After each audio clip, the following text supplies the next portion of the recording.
बहुत सारे पेशेंट्स जो हमसे मिलते हैं या फिर सोशल मीडिया पे हमें फॉलो करते हैं, यूट्यूब चैनल हमारा देखते हैं, वो फ्रिक्वेंटली क्वेरीज भेजते रहते हैं, क्वेश्चंस भेजते रहते हैं कि वो क्या ऐसी मिस्टेक्स कर रहे हैं, क्या कॉमन मिस्टेक्स वो कर सकते हैं जिसकी वजह से कि उनके एक्सेसिव हेयर थिनिंग हो रही होगी या फिर एक्सेसिव हेयर फॉल हो रहा होगा। सो इस वीडियो में आज हम आपको वो 5 common mistakes, 5 most common mistakes बताएंगे जो कि यूजुअली हम करते हैं जब हेयर की बात आती है, जब स्कैल्प हेयर की बात आती है, और इन मिस्टेक्स की वजह से एक्सेसिव हेयर लॉस होता है या फिर एक्सेसिव हेयर थिनिंग होती है।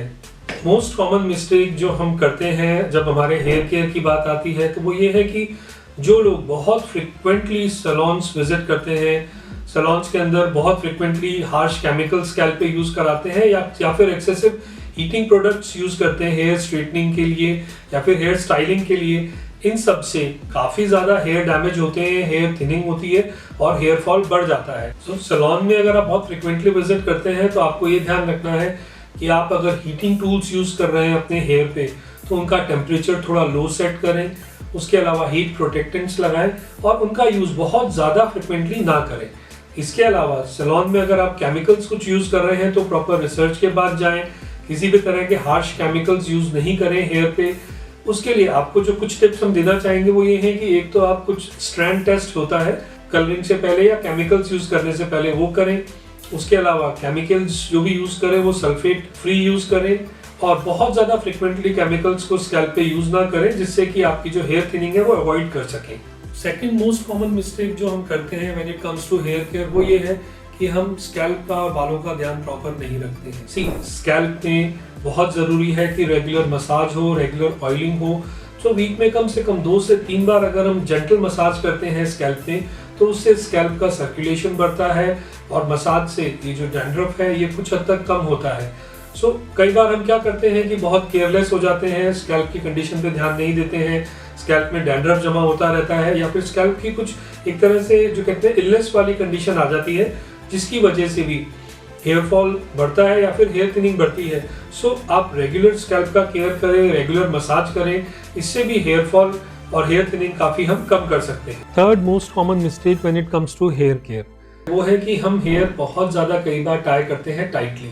सो टाइटली टाई करने की वजह से कुछ एक ट्रैक्शन फोर्स एक्सर्ट होता है हेयर रूट पे, एक पुलिंग फोर्स एक्सर्ट होता है हेयर रूट पे, जिसकी वजह से एलोपेशिया या फिर हेयर फॉल बढ़ जाता है और हेयर थिनिंग बढ़ जाती है। सो आप जब भी हेयर स्टाइलिंग करें तो थोड़ा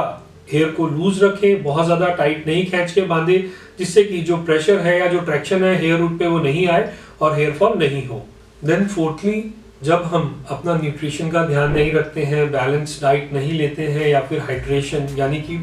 एक तरह से पानी अपन एडिक्वेट अमाउंट में नहीं पीते हैं तो भी इसका भी इफेक्ट हेयर फॉल पे आता है और हेयर थिनिंग होती है ज्यादा और हेयर फॉल भी बढ़ता है। सो इसके लिए बहुत जरूरी है आपके लिए जानना कि आपको आपकी डाइट में प्रोटीन इंटेक प्रॉपर रखना है, आपको एक तरह से एडिक्वेट हाइड्रेशन रखना है, जैसे कि जो पानी है वो एक बहुत एडिक्वेट मात्रा में आपको कम से कम 3 से 4 लीटर पानी आपको डेली पीना है। इसके अलावा जो माइक्रो न्यूट्रिएंट्स होते हैं जो हेयर के लिए जरूरी होते हैं जैसे कि जिंक, सेलेनियम, मैग्नीशियम, बायोटीन, इन्हें भी किसी तरह से अगर आपकी डाइट एडिक्वेट नहीं है तो आप सप्लीमेंट्स लेके इनकी जो डेफिशिएंसी है उसे कवर करें जिससे कि इनकी डेफिशिएंसी नहीं हो और आपकी जो हेयर क्वालिटी है वो बेटर मेंटेन हो। एंड फिफ्थ कॉमन मिस्टेक, और ये भी बहुत फ्रिक्वेंटली लोग करते हैं, ऐसा नहीं है कि फिफ्थ है तो ये कम इम्पोर्टेंट है, बट हाँ, जब हम अपना लाइफस्टाइल का पूरा ध्यान नहीं रखते हैं, जब हम लाइफ में स्ट्रेस लेवल थोड़ा मेंटेन नहीं करते हैं, एक तरह से हाई स्ट्रेस वाली लाइफ जीते हैं, तो भी इनका इम्पैक्ट इनडायरेक्टली आपके हेयर और स्किन दोनों पे आता है और इसकी वजह से आपका हेयर फॉल और हेयर थिनिंग बढ़ जाता है। सो आपके लिए ये बहुत ज़रूरी है कि आप अपना लाइफस्टाइल के अंदर रेगुलर एक स्लीप पैटर्न मेंटेन करें, स्ट्रेस लेवल को थोड़ा रेगुलेट करें, थोड़ा डाउनग्रेड करें। उसके अलावा आप जो जंक फूड है वो भी कम से कम खाएं और रेगुलर एक्सरसाइज एक रजीम फॉलो करें। बेसिकली इन सब से होता क्या है कि जो हेयर का जो सर्कुलेशन है वो मेंटेन रहता है और उसके साथ साथ कुछ जो हार्मोनल इम्बैलेंसेस या फिर कुछ डेफिशिएंसीज होती हैं वो भी काफी हद तक रेगुलेट हो जाती हैं। इन कॉमन मिस्टेक्स में से अगर आप कुछ भी एक तरह से कर रहे हैं जिनकी वजह से हेयर आपके डैमेज हो रहे हैं, हेयर लॉस हो रहा है, तो वो आप कैसे देख सकते हैं, कैसे आपको पता लगेगा कि हाँ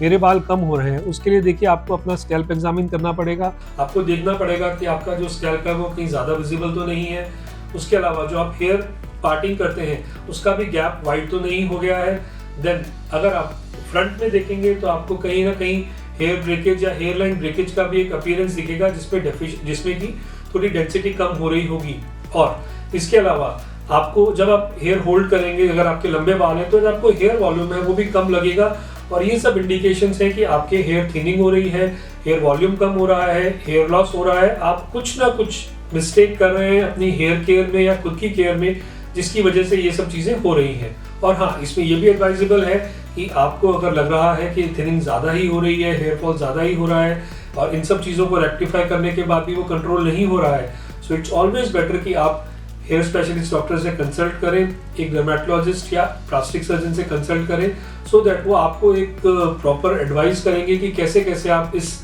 अपना हेयर केयर कर सकते हैं और कैसे इन मिस्टेक्स को रिड्यूस करके एक तरह से हाई वॉल्यूम के अच्छी क्वालिटी के हेयर पा सकते हैं। इस तरह की और इन्फॉर्मेशन के लिए आप हमारा चैनल सब्सक्राइब करें और हमें फॉलो करें। हम रेगुलरली इस तरह के इंफॉर्मेटिव वीडियोस अपलोड करते रहेंगे, सो दैट आपको बेनिफिट होता रहे आपके बालों के साथ, आपके स्किन के साथ, और आप एक अच्छे बाल और अच्छी स्किन के साथ अपनी लाइफ व्यतीत कर सकें।